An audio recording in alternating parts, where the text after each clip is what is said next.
Cuando el pastor Miguel estaba sugiriéndome este tema, los dos concordamos en un mismo instante acerca del pasaje que nosotros podríamos usar y reflexionar para hablar del llamado a pastorear la grey del Señor, el rol del pastor. Y no hay pasaje más hermoso que yo considere con respecto al rol pastoral y las características del rol pastoral que el que encontramos en el libro de los Hechos, en el capítulo 20, en la despedida del apóstol Pablo a los ancianos de la iglesia de Éfeso, allí en Mileto. Así que yo quiero invitarles rápidamente a que mantengamos, ya pueden sacar sus Biblias, pueden sacar la Biblia de estudio, la que ustedes quieran, la más grande, pero que todos tengamos nuestras Biblias abiertas en Hechos el capítulo 19 y en Hechos el capítulo 20.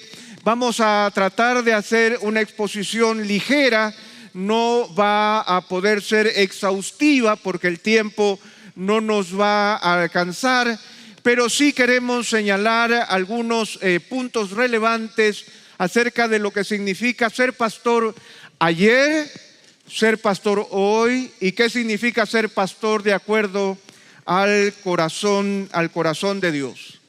Vamos a empezar entonces hablando de algo que a veces nosotros de una manera idealizada tendemos a reconocer las iglesias del Nuevo Testamento. Sin embargo, una de las iglesias que está más mencionada y que tiene más material sobre su razón de ser y sobre sus vivencias fue la iglesia de Éfeso. Y en Hechos, el capítulo 19, nosotros nos encontramos con algunas vivencias. Yo le he llamado algunas viñetas de lo que es la realidad de la iglesia de Éfeso. Una realidad en la que todos nosotros participamos de alguna manera. Básicamente, ustedes saben que la escritura en el Nuevo Testamento, especialmente en la narrativa, es muy breve, pero al mismo tiempo es muy profunda. Por lo tanto, nosotros nos encontramos en primer lugar, antes de ver lo que el apóstol Pablo tiene que decir al despedirse de la iglesia, nosotros tenemos que encontrarnos con una iglesia que era muy parecida a las nuestras, una iglesia que no se diferenciaba mucho a la iglesia en la que nosotros participamos en la actualidad. Habían tensiones, habían dificultades, y en Hechos el capítulo 18, desde el 24 hasta el final del capítulo 19, nosotros nos encontramos con una serie de realidades que los pastores experimentamos muy continuamente. Una serie de tensiones que nosotros experimentamos muy continuamente. Por ejemplo, al final del capítulo 18, nosotros nos encontramos con algo que podríamos llamar así como la tensión doctrinal.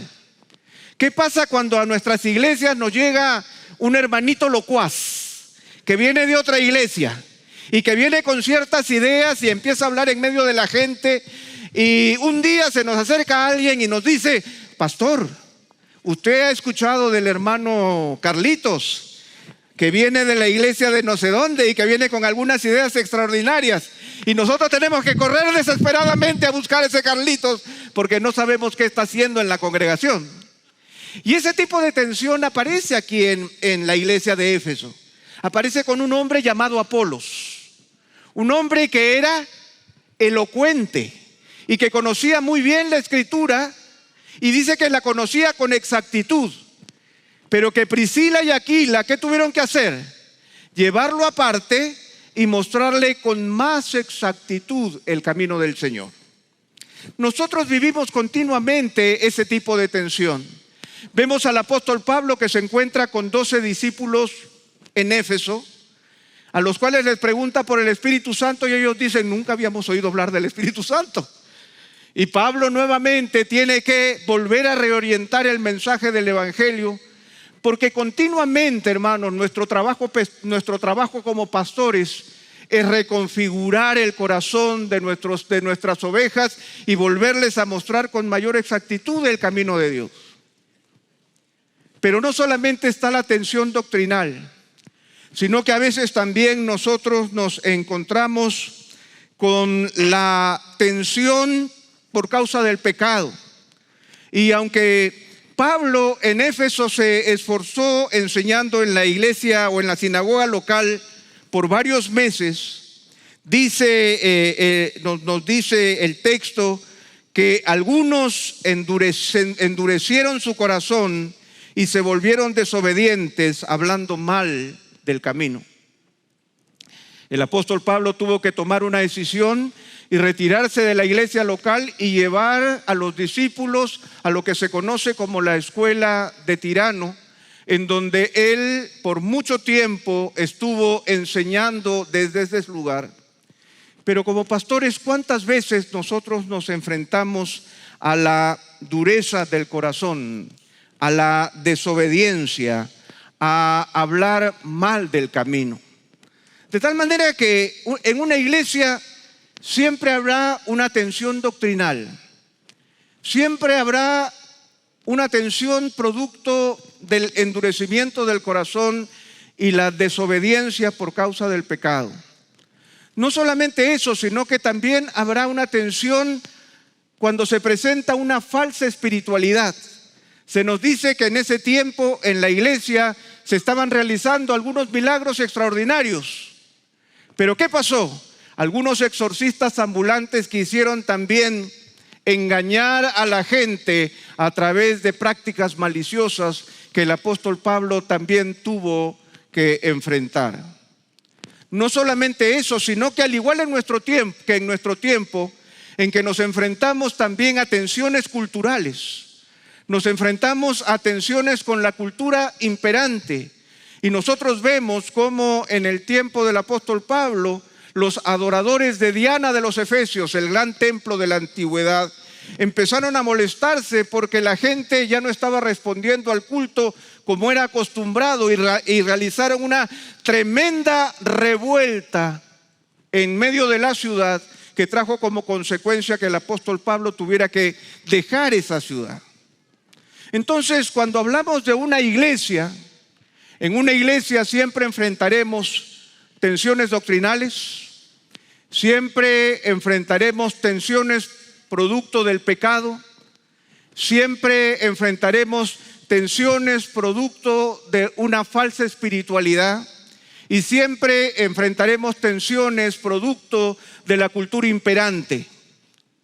Nosotros somos una embajada del reino de los cielos y estamos enfrentados en una batalla espiritual que nosotros debemos conocer y debemos estar atentos ante esa realidad. Y ese es el marco que Lucas nos presenta para luego señalar la partida del apóstol Pablo en el capítulo 20.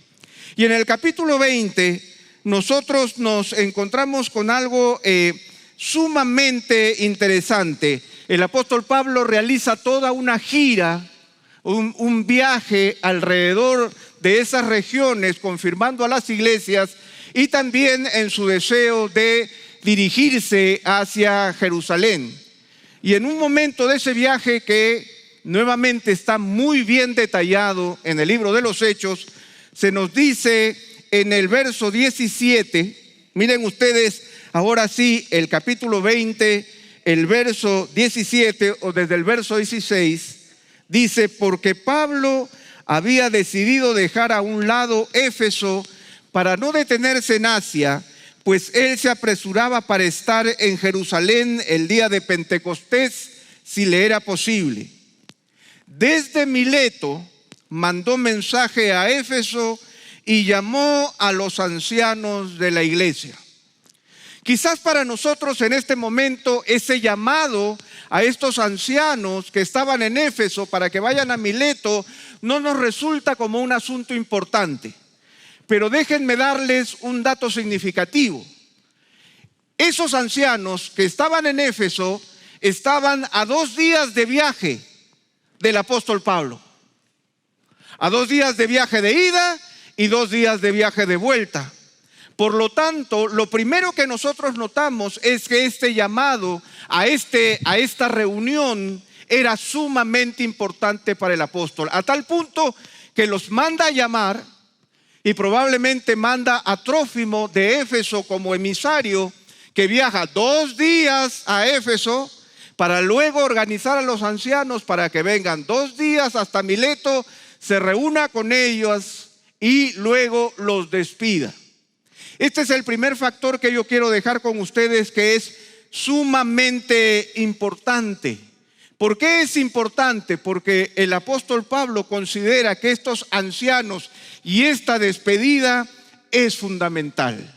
Lo que él tiene que decirles, a pesar de la premura de su viaje, él está obligado a hablar con los ancianos que él dejó en esa iglesia en particular. Ahora, entramos entonces de lleno a nuestro tema. Una vida digna de su llamado en cuanto al rol pastoral. ¿Qué es lo que el apóstol Pablo nos enseña con respecto a su ministerio que nosotros debemos considerar en el día de hoy? Lo primero que quisiera resaltar es que una vida digna de su llamado requiere de una visión correcta del significado de lo que es el ministerio pastoral. Hoy día muchos viven por allí diciendo que son pastores a su propia pinta, a su propia medida. Son más personajes, son más influencers, son más personas que están hablando del humanismo contemporáneo, pero que se han olvidado que las características pastorales requieren de una visión correcta que parta de la propia Escritura. Para eso quisiera usar una palabra clave que el apóstol Pablo utiliza muchas veces y también la utiliza el apóstol Pedro. Una palabra que nosotros debemos buscar en nuestro vocabulario y que nosotros debemos encontrar en nuestra vida para usarla como una disciplina espiritual muy necesaria en nuestro tiempo. Esa palabra es la palabra sobriedad. El apóstol Pablo la usa 6 veces a lo largo de sus epístolas y el apóstol Pedro la usa 3 veces solamente en su primera carta. La sobriedad es uno de los requerimientos de carácter fundamental, no solamente para los pastores, sino para todos los cristianos, especialmente en este tiempo. ¿Quién es una persona sobria? Una persona sobria es alguien que no está intoxicado, alguien que está libre de influencias negativas, debilitantes o superfluas, que alteren sus pensamientos o los lleven a acciones precipitadas o fuera de lugar. Solo la definición nos muestra la importancia de la sobriedad, especialmente en nuestro tiempo. De una manera voraz, el mundo, la cultura y los medios del mundo está procurando intoxicarnos con ideas equivocadas, con pensamientos equivocados, con acciones equivocadas. Hay un pequeño instrumento que está ahora en nuestro bolsillo que busca influir sobre nosotros de manera permanente, buscando alterar nuestros pensamientos, llevarnos a acciones precipitadas o que estén fuera de lugar. Por eso la sobriedad es la búsqueda de una mente clara, de una persona que sea prudente en su comportamiento ante cualquier circunstancia. Involucra el deseo de permanecer siempre en dominio de mis facultades, que es lo opuesto a actuar irracionalmente o sin consideración, o cuando yo camino quebrando los propios valores que yo he establecido en mi propia vida. La sobriedad involucra vigilancia, implica dominio propio, control sobre nuestras vidas y mantenernos alertas. Hermanos, hoy más que nunca necesitamos mantenernos sobrios, no dejarnos intoxicar, no dejar que nada altere mis pensamientos o perturbe o cambie mi conducta. Y hoy más que nunca existen demasiados factores embriagantes alrededor nuestro que hacen que nosotros no respondamos de la manera adecuada. Por eso es que en este momento yo quisiera entrar a estos factores de sobriedad en el ministerio pastoral que nosotros debemos considerar una y otra vez. El primer factor de sobriedad que nosotros debemos tener es el de una visión correcta del ámbito y el espacio y los límites determinados de nuestro ministerio. Hoy más que nunca nosotros tenemos grietas ministeriales que nos hacen creer y tener una idea equivocada de la frase de John Wesley que decía que el mundo es su parroquia. Y hoy día nosotros hemos perdido claridad sobre el ámbito, sobre el espacio y los límites determinados del ministerio pastoral. Nos vamos por las redes sociales. Queremos tener nuestro podcast. Queremos que nuestras prédicas salgan en YouTube. Nada tiene más valor que mi Instagram y mi Facebook, porque sentimos que ese es el ámbito que va creciendo en nuestro ministerio pastoral, pero estamos equivocados. No debemos olvidar que Pablo dedica este discurso a los ancianos de una iglesia local. Yo quiero hacerles notar algo particular en el desarrollo de la teología bíblica del libro de los Hechos de los Apóstoles.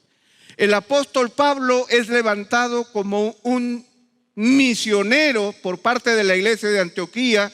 Él recorre por largos años el mundo conocido, de tal manera que él va sembrando iglesias y nombrando ancianos alrededor de toda la región. Pero Lucas, guiado por el Espíritu Santo, hace un alto en una sola iglesia en donde nos da detalles que no nos ha entregado en ninguna otra iglesia, que es la iglesia de Éfeso.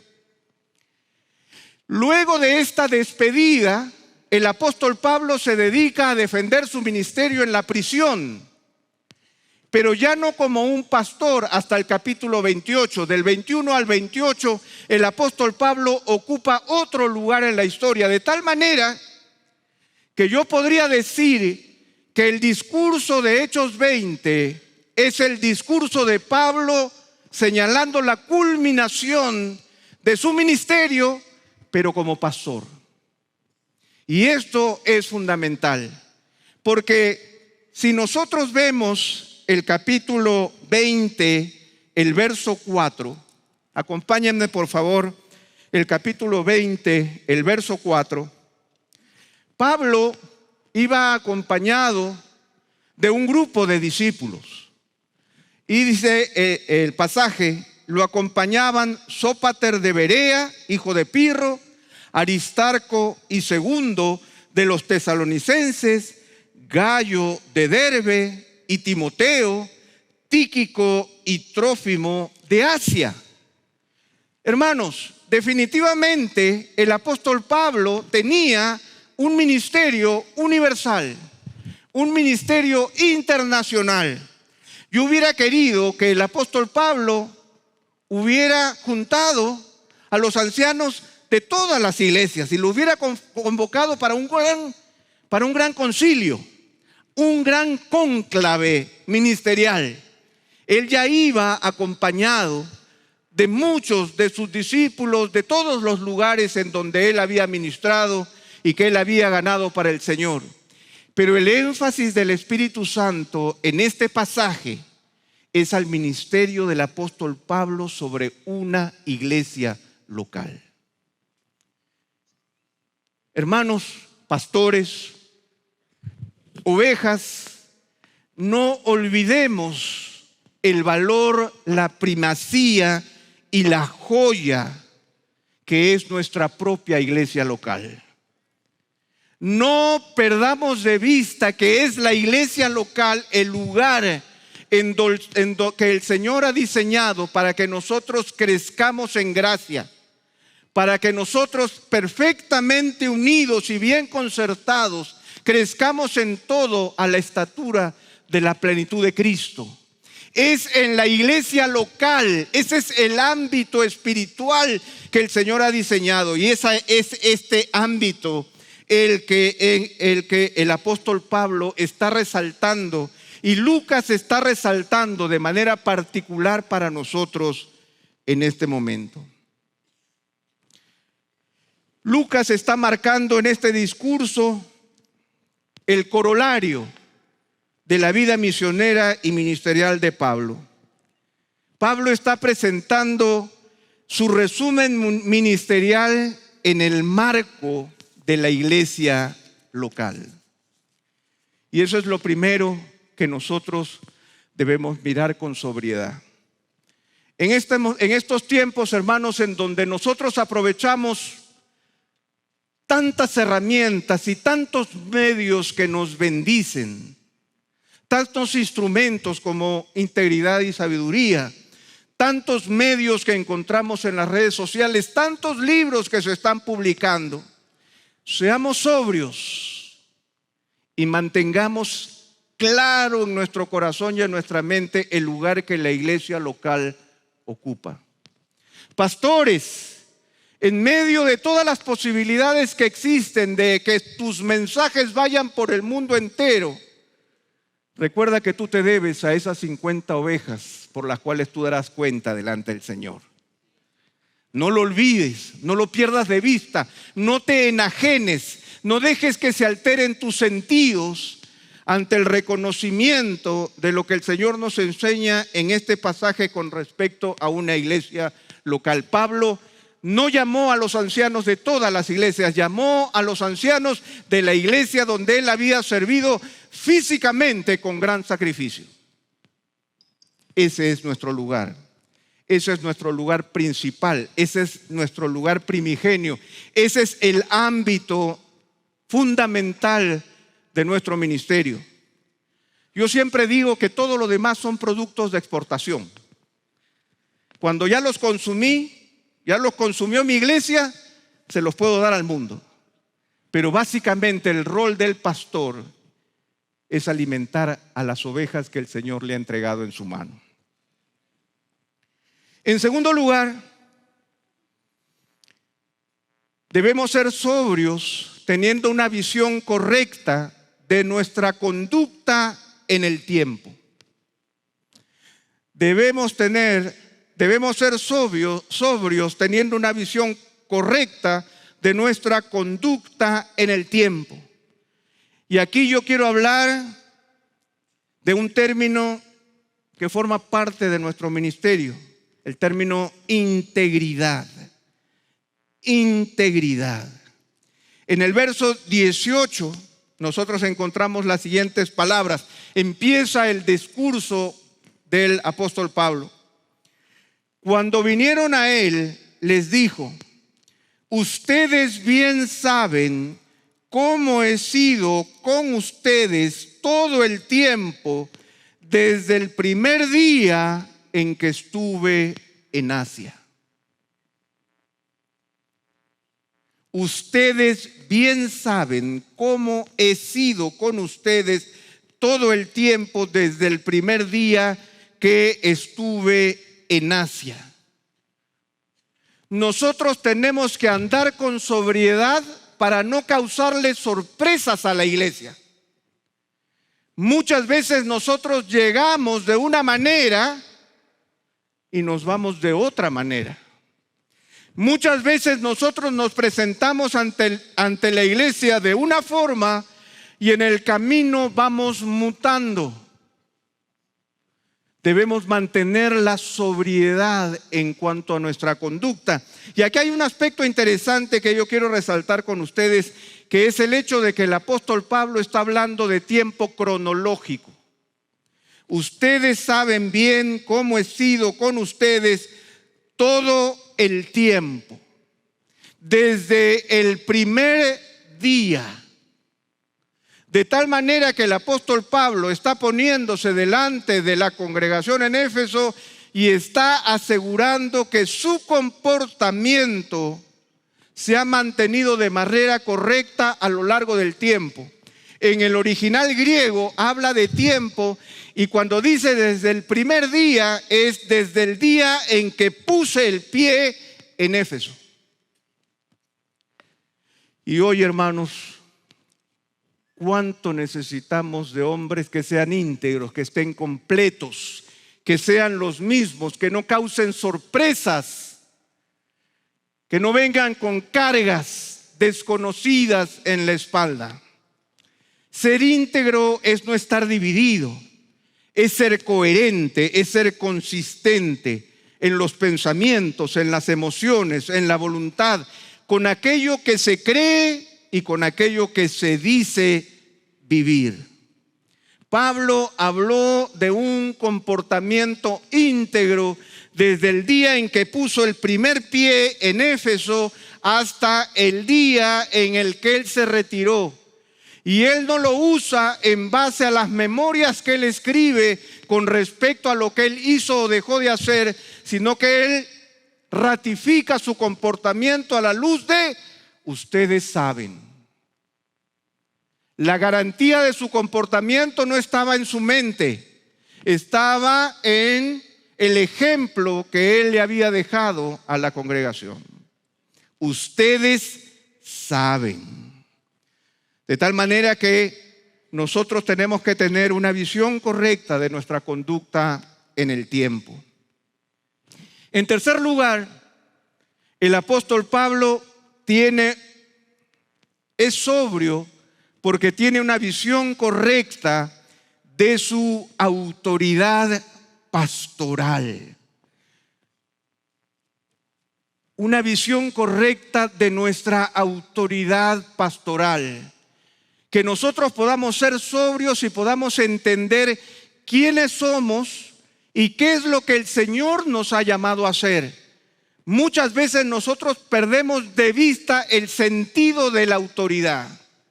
¿Qué es lo que el Señor nos ha capacitado a hacer? ¿Cuál es nuestra responsabilidad? ¿Cuáles son nuestros límites de autoridad dentro de una congregación? Básicamente, hermanos, hay 4 palabras que yo creo que deben estar en el escritorio de todo pastor. En el verso 19 dice: he servido al Señor.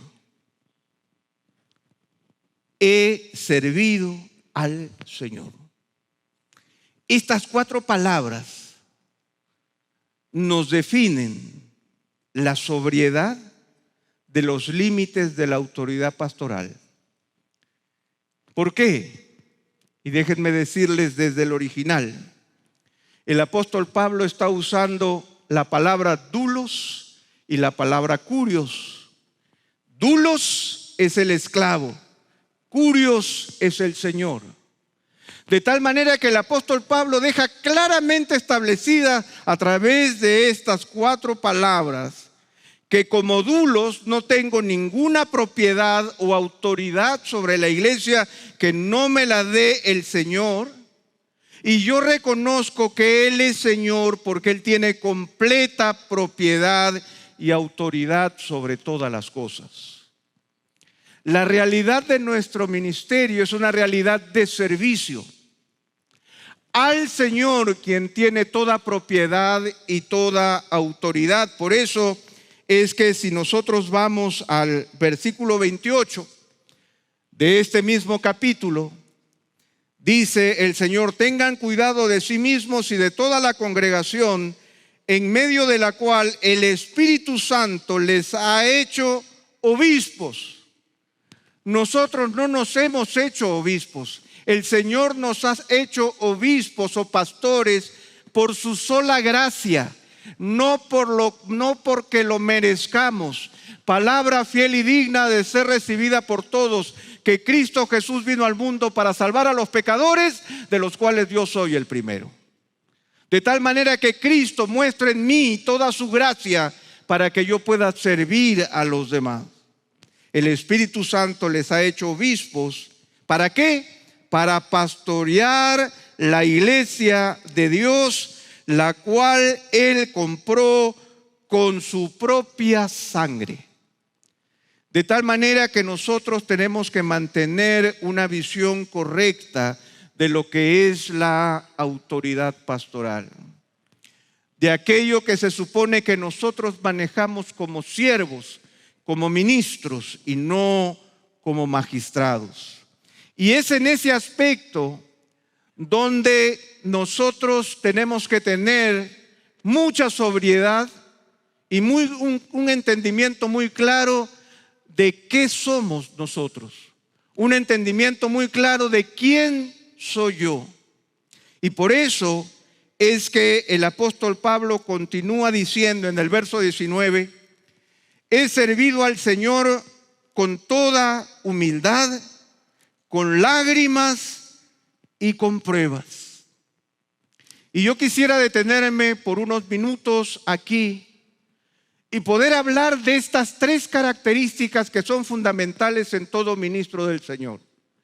El apóstol Pablo se presenta y lo primero que él afirma es: yo soy un siervo del Señor. Y soy un siervo del Señor que ha servido con toda humildad, con lágrimas y con pruebas.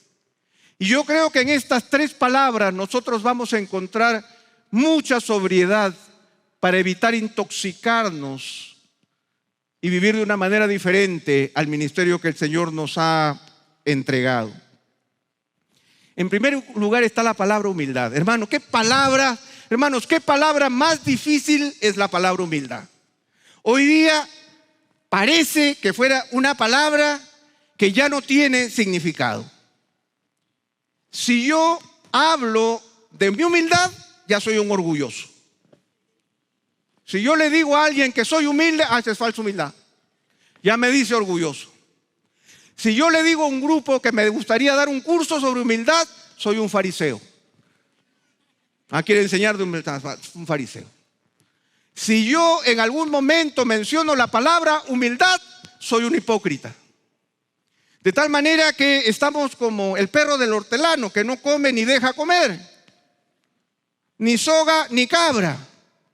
Pero la palabra humildad es una palabra tan potente, tan necesaria, tan urgente en nuestro tiempo, en donde nos intoxicamos de vanagloria, en donde nos intoxicamos de orgullo, en donde nos intoxicamos de un individualismo malsano, que tenemos el remedio, pero le hemos quitado la etiqueta y no sabemos de qué cosa es.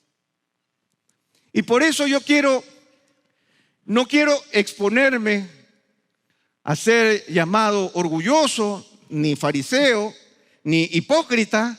Entonces quiero remitirme a las palabras de Juan Calvino sobre este tema, sobre el tema de la humildad.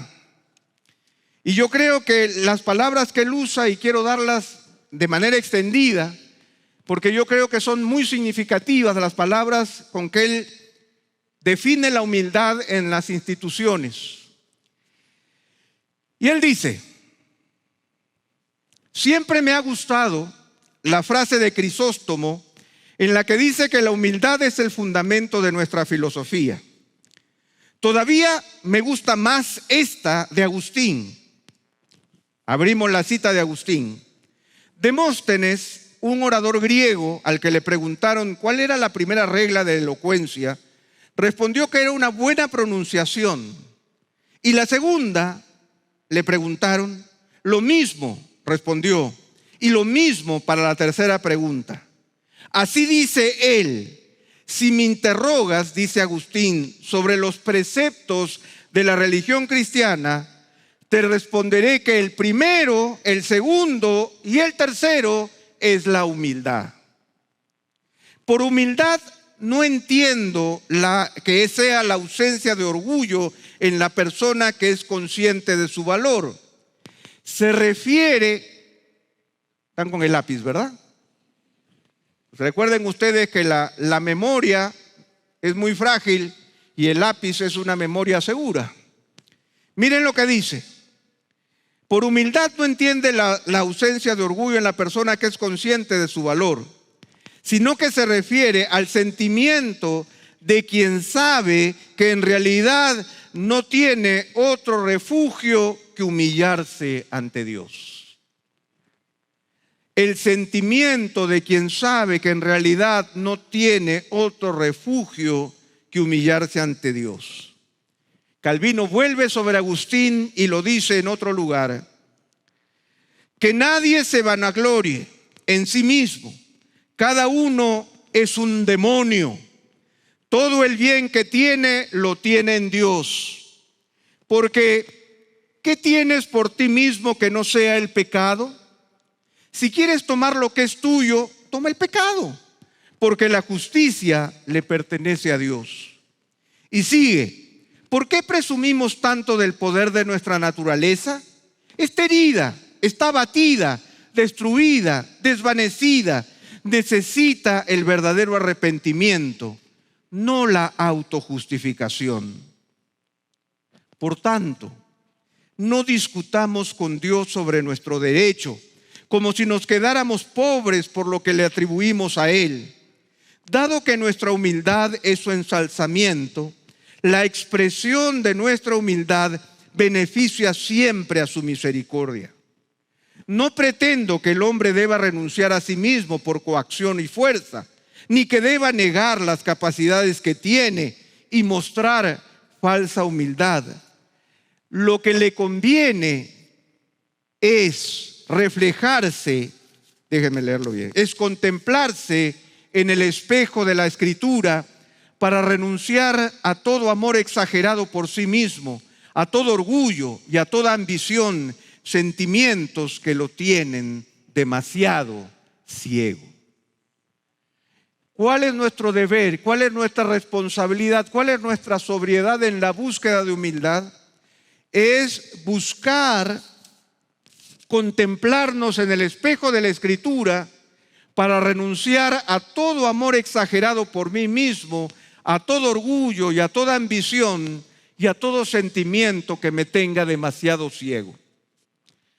En uno de sus comentarios, parece que él habló mucho acerca de la humildad, y en uno de sus comentarios de Mateo, él dice: es verdaderamente humilde aquel que no pretende mérito personal alguno ante Dios, ni desprecia orgullosamente a los hermanos, ni pretende ser considerado superior a ellos, sino que considera suficiente ser uno de los miembros de Cristo y no desea nada más que solo la exaltación de su Señor.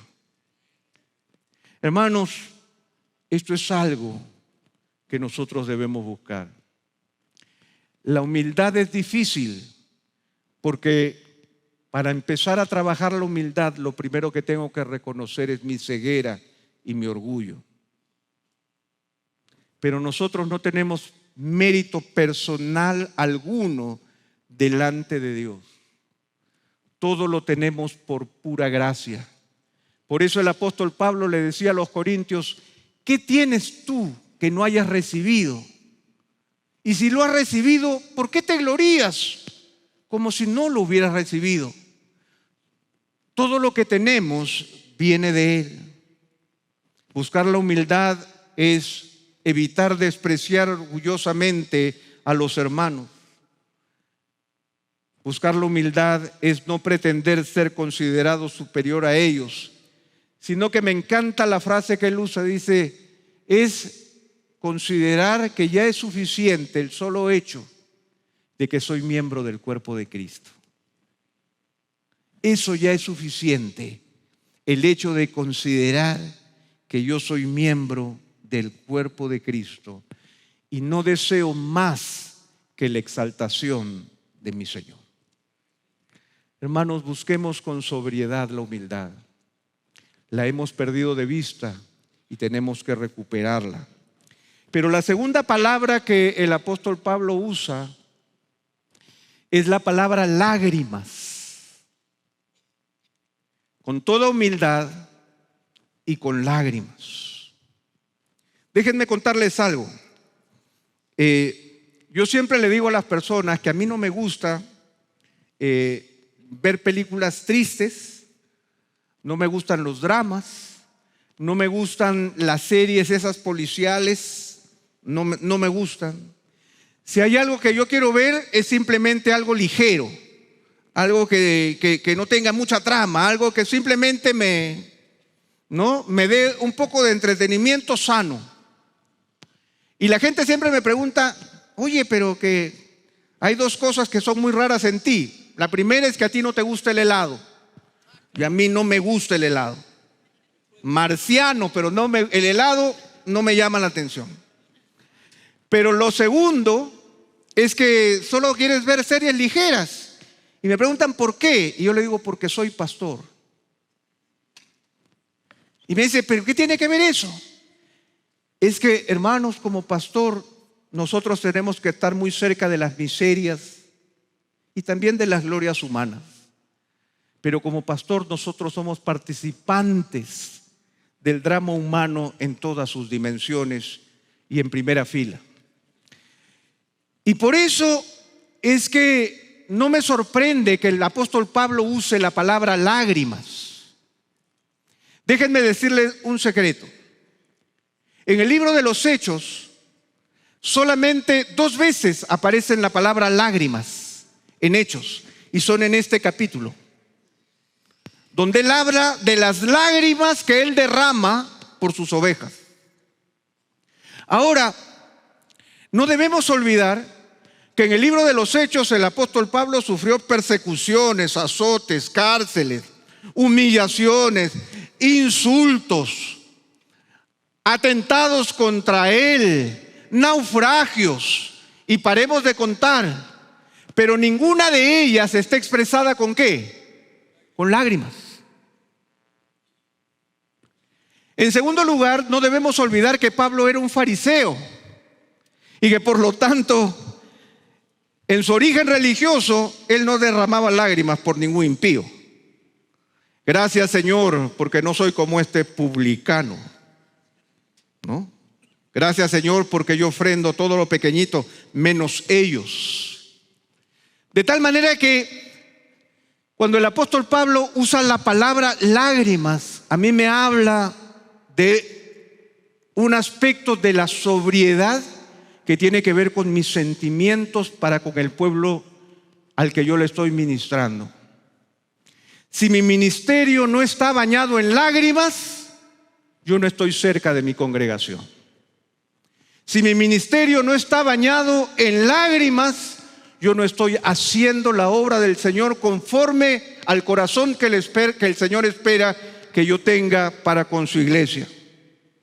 Miren las veces que el apóstol Pablo ha hablado de las lágrimas. Segunda de Corintios capítulo 2, el verso 4 dice, pues por la mucha aflicción y angustia de corazón les escribí con muchas lágrimas, no para entristecerlos, sino para que conozcan el amor que tengo especialmente por ustedes. Filipenses capítulo 3, los versos 17 al 19. Hermanos, sean imitadores míos y observen a los que andan según el ejemplo que tienen en nosotros. Porque muchos andan, como les he dicho muchas veces, y ahora se lo digo yo, aún llorando, que son enemigos de la cruz de Cristo, cuyo fin es perdición, cuyo Dios es su apetito y cuya gloria está en su vergüenza, los cuales piensan solo en cosas terrenales. Como les he dicho muchas veces y ahora se los digo llorando. ¿Podemos imaginar a nuestros pastores llorando? Podemos ver el sentimiento de nuestros corazones ante la aflicción a la cual nosotros tenemos que enfrentarnos delante de nuestras ovejas cuando nuestras ovejas fallan, cuando nuestras ovejas pecan, cuando nuestras ovejas desobedecen al Señor y reciben las consecuencias. El apóstol Pablo dice que él regó su ministerio con lágrimas. En el verso 31 de Hechos 20, nosotros leemos, por tanto estén alerta, recordando que por 3 años, de noche y de día, no cesé de amonestar a cada uno con lágrimas. ¿Es que el apóstol Pablo era un sentimentalista? ¿Es que el apóstol Pablo perdió la sobriedad y se dejó llevar por las emociones? Las lágrimas eran la única respuesta a la realidad del corazón humano. Y es interesante que el apóstol Pablo usa dos términos que son como opuestos en el final del verso 31. Dice: no cesé de amonestar a cada uno con lágrimas. Pero aquí hay algo interesante para que ustedes tomen nota de esto. La palabra amonestar es una de las palabras más claras en la Escritura, en el original griego, que apelan al razonamiento. Cuando uno amonesta, está apelando al razonamiento. Aún la palabra griega tiene que ver con el hecho de ubícalo en tu mente. De tal manera que el apóstol Pablo no era un sentimentalista, pero él apelaba a la mente desde el corazón. Él apelaba a la mente con lágrimas. Él llamaba la atención sobre la congregación con la verdad de la Escritura expuesta de manera correcta, pero con un corazón sensible que sabía que esa verdad tenía que afectar la vida de los que lo estaban escuchando. Hermanos, nosotros estamos llamados, como lo dice el apóstol Pablo en otra parte, en Efesios 4:15, a hablar la verdad. ¿En qué? En amor. Hablar la verdad en amor. Nosotros tenemos que tener la sensibilidad para usar nuestro razonamiento, pero para entender la necesidad de las personas a las cuales nosotros nos estamos acercando. Hay un proverbio que dice que hay palabras que son como golpes de espada, pero las palabras del sabio son medicina. Y yo creo que esa es la realidad a la cual nosotros nos estamos enfrentando. Nuestro ministerio se riega con lágrimas. Nuestro ministerio tiene que tener la sensibilidad para percibir la gravedad del pecado y del daño del pecado en la vida de las personas. Pero las lágrimas no solamente son por el pecado, sino también que hay lágrimas ante la restauración. Cuando nosotros vemos una persona que ha pasado de muerte a vida, cuando nosotros vemos una persona que ha sido solo huesos y que ahora es carne y piel a la semejanza de Cristo, eso me debe producir lágrimas. Eso le debe producir un gozo emocional a mi alma. El apóstol reconoce que durante todos los días que estuvo en Éfeso, el día y noche amonestó con lágrimas. Y la tercera cosa que el apóstol Pablo menciona, y miren ustedes, nos estamos rasgando la introducción de este precioso discurso, es que dice: con toda humildad, con lágrimas y con pruebas. Y con pruebas. Aquí habla, ¿no es cierto?, las pruebas que vinieron sobre mí por causa de las intrigas de los judíos. Sin embargo, el apóstol Pablo está usando un ejemplo de lo que le sucedió en Éfeso. Pero como hemos visto, las pruebas fueron más y fueron más numerosas. Hermanos, nosotros tenemos que tener una visión correcta de las circunstancias. Debemos ser sobrios y reconocer que nuestras circunstancias y las cosas que vivimos diariamente son siempre una oportunidad para ser probados. Nosotros estamos siendo continuamente probados. ¿En qué sentido? Déjenme explicarles algo adicional, ya que estamos en una gran clase. La palabra prueba en el original griego tiene una característica que no la tienen otras palabras. o que es particularmente una característica particular de la palabra prueba. La palabra prueba es positiva o es negativa dependiendo del contexto en el que se usa. Por lo tanto, cuando habla de pruebas, está hablando de una implicación positiva o negativa dependiendo del contexto y dependiendo del resultado. Ahora, a nosotros no nos gusta hablar de las pruebas. Pareciera como si las pruebas fueran un momento especial en nuestra vida. Oh, estoy pasando por pruebas. Y cuando no estás pasando por pruebas, ¿por qué estás pasando? Por delicias.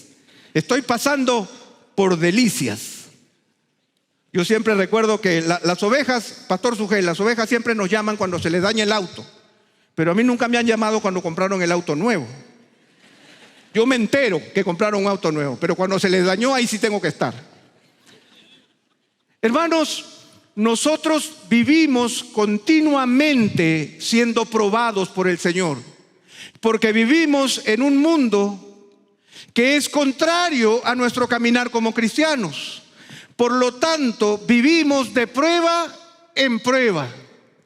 Y hay un autor que dice lo siguiente: nuestra generación tiene un nivel bajo de comodidad con las metáforas militares y la fe.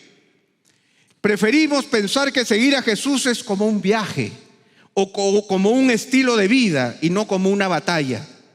Pero nuestros ancestros espirituales no compartieron nuestra reticencia a las representaciones militares o de batallas de la vida espiritual. Pero la vida espiritual es una prueba permanente de nuestra fidelidad para con el Señor. Por eso es que nosotros debemos ser sobrios, por eso es que tenemos que estar alertas, por eso es que el apóstol Pablo nos dice que debemos tener cuidado de nosotros mismos y de lo que creemos. Por eso es que a los pastores se les dice que tienen que tener cuidado de ellos y de la congregación.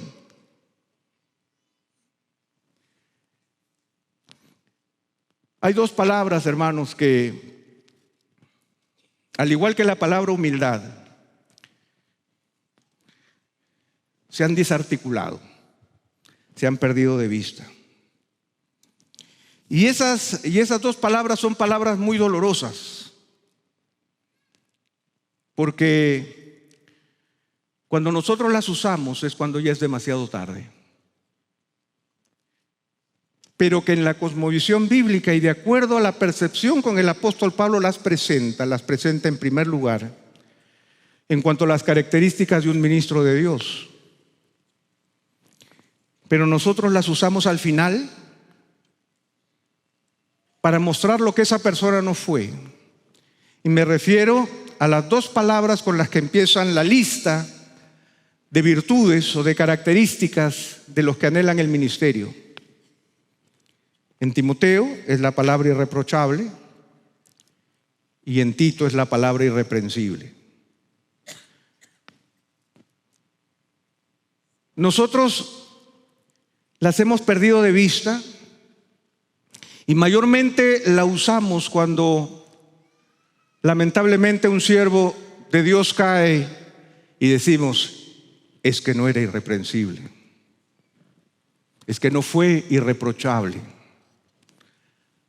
Sin embargo, hermanos, tenemos que recuperar estas palabras como palabras activas en nuestra vida, que es probada por Dios de manera permanente. Cuando el apóstol Pablo las enumera, ninguna de las características ministeriales que el apóstol Pablo enumera son credenciales o medallas o diplomas que yo ya obtuve y que por lo tanto ya estoy satisfecho, pasé la prueba, pasé el examen y ahora lo tengo colgado en mi pared de mi oficina, diplomado en irreprensibilidad. No lo necesito más. Soy justo, nunca más contencioso. No es así, hermanos, porque la vida cristiana es una vida probada diariamente. Y por lo tanto, el reconocer que nosotros no podemos bajar la guardia es fundamental. Porque el apóstol Pablo le anuncia a los ancianos de Éfeso no solamente que van a venir lobos, sino que los lobos saldrán ¿de dónde? Aún dentro de ustedes mismos. Así que cuidadito nomás que me cambien los rizos por colmillos. Pero aquí yo quiero simplemente, en el tiempo que me queda, marcar estos dos aspectos que son fundamentales en el rol pastoral. La palabra irreprochable y la palabra irreprensible son dos palabras activas. De acuerdo a los estudiosos, la primera tiene que ver con una figura del deporte y la segunda con una figura del derecho. La figura del deporte tiene que ver con alguien que está cuidando de manera permanente sus puntos débiles. Es la del luchador que impide que el contrincante lo golpee en un lugar que le cause un knockout, o que le haga faltar la respiración, o que lo ponga en una situación de debilidad. Hermanos, nosotros estamos llamados a vivir de manera sobria, cuidando nuestros puntos débiles, cuidando todas aquellas áreas de nuestra vida que requieren en nosotros una consideración mayor. Nosotros nos dejamos enajenar porque nos olvidamos de cuidar nuestras debilidades. Pero recordemos que somos pecadores y tenemos debilidades. Y el llamado de nuestro Señor es que a nosotros, al momento de ser probados, tenemos que cuidar esos lugares en donde nosotros podemos ser dañados. Y como en cualquier batalla, puede haber un momento de descuido en donde soy golpeado en el flanco derecho, pierdo la respiración, pero vuelvo nuevamente a la batalla y me ejercito para no dejar que esas debilidades tomen posesión de mí y yo pierda la batalla. Pastores, ustedes conocen sus debilidades. Sean irreprochables. Vivan de manera activa, cuidando aquellos flancos que ustedes no deben exponer para que el pecado se ocupe de ustedes. El luchador no está solo. El luchador tiene en su esquina al entrenador, al médico que lo protege. Tengamos a personas cerca de nosotros que conozcan nuestras debilidades y nos ayuden a enfrentarlas.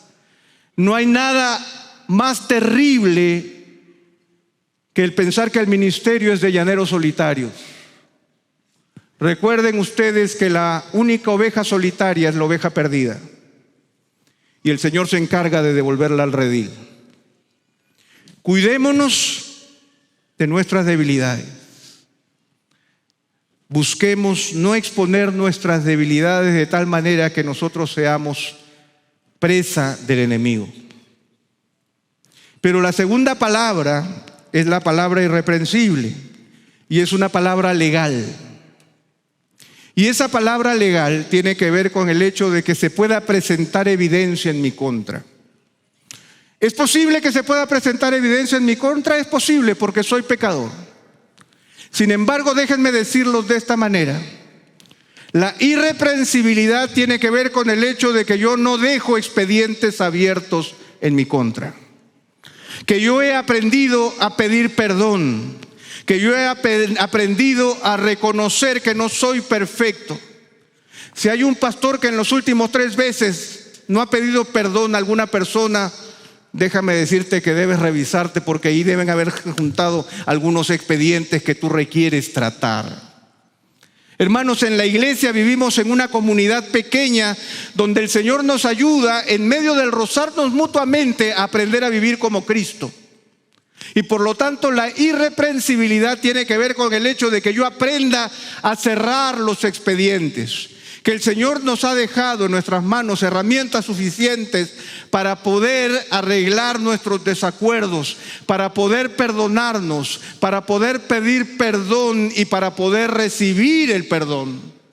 De tal manera que no es que yo no peque, sino que yo sé cómo resolver mis pecados. Y la idea de estas dos palabras, como ustedes pueden ver, es que nosotros podamos vivir nuestra prueba para poder llegar a la victoria. Y que como pastores nosotros podamos caminar delante del Señor y podamos caminar de una manera agradable a Él, reconociendo el lugar en el que nos corresponde, la autoridad que el Señor nos ha dado, la integridad que debemos vivir de principio a fin, y reconocer que la humildad, las lágrimas y las pruebas forman parte de nuestra naturaleza como ministros y que debemos caminar por ellas con un corazón sincero y agradecido, sabiendo que no lo hemos alcanzado, pero que seguimos caminando buscando la gracia de Dios cada día de nuestra vida, porque cada día trae su propio afán. Y simplemente quiero cerrar esta pequeña locución que, como ustedes ven, la pude dedicar solamente a las primeras partes de este tremendo pasaje, de esta despedida del apóstol Pablo ahí en Éfeso. Pero yo quiero cerrar con el verso 36, que es la despedida de este pasaje. Dice: cuando Pablo terminó de hablar, se arrodilló y oró con todos ellos. Comenzaron todos a llorar desconsoladamente y, abrazando a Pablo, lo besaban. Estaban afligidos especialmente por la palabra que había dicho, de que ya no volverían a ver su rostro, y lo acompañaron hasta el barco. ¿Saben cuál es la prueba final de sobriedad en el ministerio? Es el amor que podamos cultivar de unos con otros. El apóstol Pablo no cerró su discurso y dijo amén y se subió al barco y se fue, sino que lo abrazaron y lo besaron, se le tiraron encima y le dijeron que lo amaban. Hermanos, finalmente en esto conocerán todos que sois mis discípulos, si tuviéramos amor los unos para con los otros. Que nuestro ministerio esté caracterizado por un amor fructífero, un amor que se manifieste por las lágrimas que derramamos por las ovejas y las lágrimas que las ovejas puedan derramar por nosotros. Que sea un amor verdadero, que sea un amor mutuo, que sea un amor que nos llene, que sea un amor que finalmente glorifique al Señor, porque la prueba de nuestro discipulado será ese amor mutuo que nosotros tengamos entre unos y otros. Y si hoy están cada uno en medio de su redil y por ahí está su pastor, ahí en medio de ustedes, eso espero, que esté ahí en medio de ustedes, quizás es un buen momento para que nosotros podamos darle un abrazo y podamos recibir el abrazo también de nuestro pastor, reconociendo que estamos en esta carrera juntos y que queremos vivir de una manera digna, conforme al llamado que el Señor nos ha hecho a cada uno de nosotros. Vamos a orar, oremos al Señor.